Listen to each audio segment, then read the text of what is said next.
যেভাবে এনসিপির সাথে এই আওয়ামী লীগকে বিচারিক প্রক্রিয়ায় নিষিদ্ধকরণের আলাপে সবার সামনে থেকে ভূমিকা পালন করেছেন, তার উপরে এই আওয়ামী দোসরেরা আক্রমণ চালাতে পারে। আমরা বিগত সময়ে খেয়াল করেছি আমাদের সারা দেশে জুলাই অভ্যুত্থানে ছিলেন তাদের উপরে বিভিন্ন সময়ে চোরাগুপ্তা আক্রমণ করা হয়েছে। আমরা মনে করি অন্তর্বর্তীকালীন সরকারের যেই স্বরাষ্ট্র উপদেষ্টা আছেন এবং যেই আইন উপদেষ্টা আছেন তারা আমাদের জুলাই বিপ্লবের যারা অগ্রনায়ক তাদেরকে পরিপূর্ণ নিরাপত্তা দিতে ব্যর্থ হয়েছে।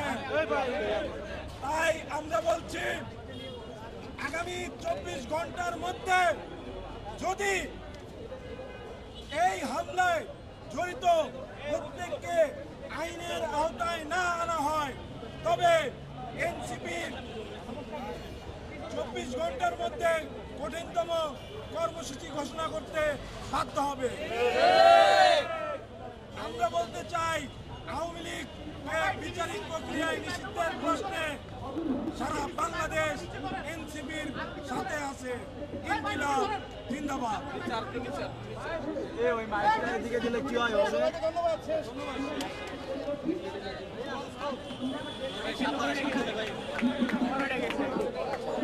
দর্শক, ইতিমধ্যেই বিক্ষোভ মিছিল শেষে কেন্দ্রীয় নেত্রী একজন কথা বলেছেন, মাহিন সরকার।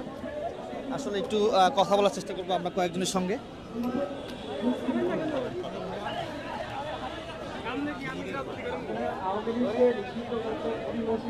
দর্শক আমাদের সাথেই থাকুন, আমরা কয়েকজনের সঙ্গে কথা বলার চেষ্টা করব।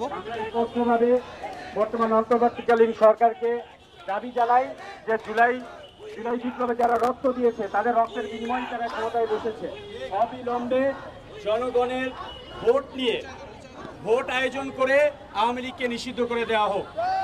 আওয়ামী লীগকে নিষিদ্ধের প্রশ্নে কোনো ধরনের গড়িমসি চলবে না।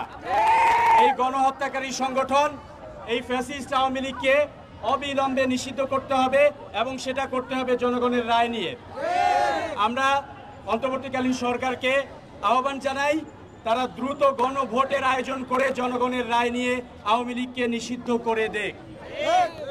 এটা বাংলাদেশের গণমানুষের দাবি, এটা জুলাইয়ের বিপ্লবের দাবি। সুতরাং আমাদের স্পষ্ট ঘোষণা এটাই, গণভোটের আয়োজন করে জনগণের রায় নিয়ে আওয়ামী লীগকে নিষিদ্ধ করে দেওয়া হোক।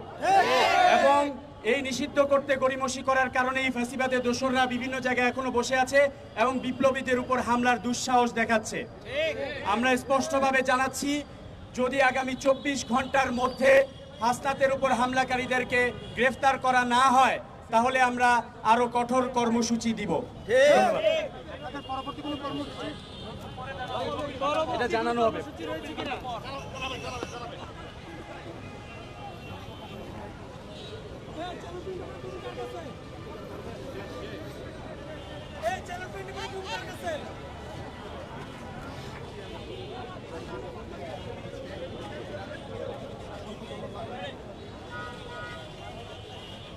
Action to action! Direct action! Amirpurer action! Direct action! Madalsanar action! Direct action! NCPর action! Direct action! আমার ভাইয়ের রক্ত ঝরে প্রশাসন কি করে? হাসনাত ভাইয়ের রক্ত ঝরে প্রশাসন কি করে? Action to action! Direct action! আজকে কি দাবিতে আপনারা বিক্ষোভ মিছিল করেছেন? দাবি একটাই, 24 ঘন্টার মধ্যে হাসনাত ভাইয়ের উপরে যারা হামলা করেছে তাদেরকে গ্রেফতার করতে হবে এবং বাংলাদেশে বিপ্লবীদের উপরে যেন পরবর্তীতে আর কোনো হামলা না হয় তার জন্য এই বর্তমান সরকারকে প্রশাসনকে ব্যবস্থা গ্রহণ করতে হবে। আর এই জুলাই যোদ্ধারা যদি এই দেশে নিরাপদ না থাকে তাহলে বাংলাদেশের 20 কোটি জনগণ কখনো নিরাপদ না। তাই আমরা এই বর্তমান সরকারকে হুঁশিয়ারি করে বলতে চাই, আমাদের কোন একটা জুলাই যোদ্ধাদের উপরে, বীর সৈনিকদের উপরে আবার যদি কেউ হামলা করার চেষ্টা করে তাহলে বাংলাদেশের লক্ষ জনতা আবারও রাজপথে নেমে আসবে। ধন্যবাদ সবাইকে। দর্শক, এই মুহূর্তে আছি জাতীয় নাগরিক পার্টির যে কেন্দ্রীয় কার্যালয়, সেই কেন্দ্রীয় কার্যালয়ের সামনে থেকে সরাসরি যুক্ত করেছি। প্রথম অবস্থায় জাতীয় নাগরিক পার্টি ঢাকা মহানগর তারা আসলে একটি বিক্ষোভ মিছিল করেছেন জাতীয় নাগরিক পার্টির মুখ্য সংগঠক হাসনাত আবদুল্লাহর উপর হামলার প্রতিবাদে মূলত তারা বিক্ষোভ মিছিলটি করেছেন এবং বিক্ষোভ মিছিল শেষে মাহিন সরকার কথা বলেছেন এবং কথা শেষ হওয়ার পরে কিন্তু আসলে এটি সমাপ্ত করেন। আমরা এর তীব্র নিন্দা জানাচ্ছি এবং গতকালকে আপনারা সবাই দেখেছেন যে আমরা একটা বিক্ষোভ সমাবেশ করেছিলাম 0 পয়েন্টে জাতীয় নাগরিক পার্টির পক্ষ থেকে। আমরা প্রত্যেকটি থানা, প্রত্যেকটি উত্তর দক্ষিণ মহানগর সবাই ছিলাম উপস্থিত এবং আমাদের সঙ্গে সাধারণ জনগণরাও ছিল। তো আওয়ামী লীগ নিষিদ্ধকরণ, তাদের রাজনৈতিক কার্যকলাপ বন্ধের দাবিতেই আমাদের গতকালকে যে বিক্ষোভ সমাবেশটি শেষ হলো। আজকে আবার আমাদের হাসনাত আবদুল্লাহর উপর আক্রমণ চালানো হয়েছে। উনি গাড়ির ভিতরে ছিলেন, গাছ ভেঙে ওনার উপর হামলা চালানো হয়েছে।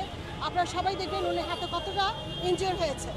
সেক্ষেত্রে আমরা বলবো, ওনারা আমাদেরকে যে বারবার বোঝাতে চাচ্ছে যে আমাদের উপর হামলা করলে আমরা ঘরে বসে থাকবো, এটা ভুল তাদের ধারণা। তারা যতই আমাদেরকে আক্রমণ করার চেষ্টা করুক না কেন, আমরা তাতেই আরও আমাদের জনবল দিয়ে আমরা প্রতিবাদ জানাবো এবং আমরা অচিরেই বলবো এই যে আইন যে মন্ত্রী আছেন যারা চালাচ্ছেন তারা কি করছেন, তারা কি এগুলো দেখছেন না? 24 ঘন্টার ভিতরে যদি এর সুনির্দিষ্ট বিচার না হয় তাহলে আমাদের পরবর্তী কর্মসূচি আরও কঠোর হবে।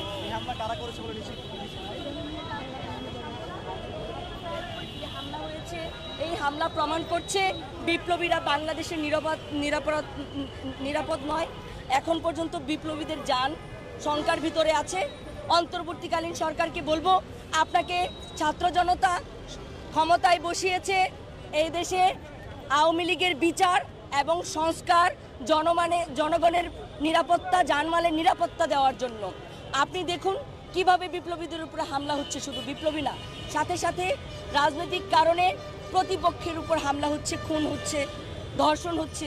এই ব্যাপারগুলোতে দ্রুত পদক্ষেপ নিন, বিপ্লবীদের নিরাপত্তা দিন। শুধু একটি দলের হাইকমান্ডকে বাংলাদেশের 4 স্তর বৈশিষ্ট্য নিরাপত্তা দিয়ে দেশে ফিরিয়ে আনার ব্যবস্থা করবেন না। আমাদের যে বিপ্লবীরা আছে যারা লড়াই সংগ্রাম করে আপনাদের ওই ক্ষমতায় পাঠিয়েছে, যেই কাজ করার জন্য পাঠিয়েছে সেখানে থেকে সেই কাজটি করুন, সেখানে থেকে জনগণের আওয়াজটা বোঝার চেষ্টা করুন। না হলে আপনাদেরকেও হুঁশিয়ার করে দিচ্ছি, আপনাদেরকেও যেভাবে বসিয়েছি সেভাবেই নামিয়ে ফেলা হবে। ধন্যবাদ। এখন পর্যন্ত তো দর্শক, এখানকার সর্বশেষ অবস্থা যদি আপনাদেরকে জানাই, হাসনাত আবদুল্লাহর উপর আজকে সন্ধ্যা 7টা বাজে গাজীপুর চান্দনা চৌরাস্তায় তিনি হামলার শিকার হন, তার গাড়ি ভাঙচুর করেন এবং তিনি হাতে ব্যথা পান, অর্থাৎ তিনি আহত হন। তো সেই হাসনাত আবদুল্লাহর উপর হামলার প্রতিবাদে মূলত আজকে জাতীয় নাগরিক পার্টি ঢাকা মহানগর তাদের পক্ষ থেকে মূলত আজকে একটি বিক্ষোভ মিছিল হয় এবং বিক্ষোভ মিছিল শেষে মাহিন সরকারের বক্তব্যের মাধ্যমে মূলত এটি সমাপ্ত করা হয়। তো দর্শক, এই হচ্ছে এখানকার সর্বশেষ। আমরা দেখতে পাচ্ছি জাতীয় নাগরিক পার্টির নেতাকর্মীরা বিক্ষোভ মিছিল শেষে অনেকেই চলে যাচ্ছেন এবং অনেকেই এখানে অবস্থান নিয়েছেন।